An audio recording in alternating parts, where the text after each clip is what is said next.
Should you or should you not include your hobbies on your resume? This is one of the most prominent question I get to be asked. Like, should I include my hobbies in my resume or should I ignore?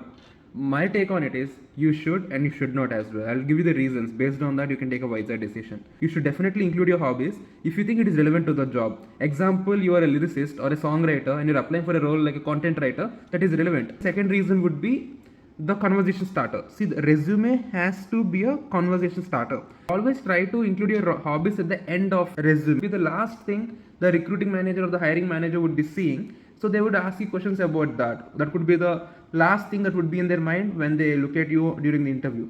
I personally did not put my hobbies on my resume because I want to limit the personal side of my story to the interview.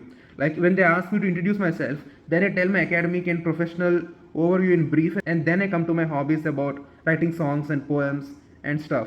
So then the next question would be about what all poems and songs I've written, or how did I approach that, or how did I experience that. That would be the next question. So that would be more relevant to what I would be expecting in the interview. So I would get to choose one of the questions in the interview, that would be hobbies. Or if they ask you, tell me something that is not on your resume, you would talk about your hobbies. And also, as I personally suggest that the resume should be always 1 or 2 pages maximum. If there is a space constraint, you should ignore hobbies in your resume.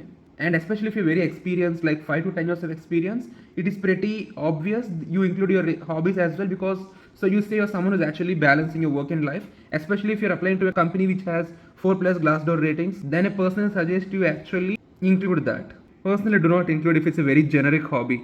If it's reading, traveling, watching movies, that is an obvious thing like eating biryani in Hyderabad. But if it is something like swimming, football, or going for treks, these things you could definitely mention. If it is specific, like your hobby has to be specific, like not writing songs or writing poems or writing research papers, not writing. It should be what you're exactly doing. So I wish you great luck. And if you want your resume to be written by me, please feel free to reach out to me on LinkedIn or Gmail or ping me on DM. I'll always be there to help you.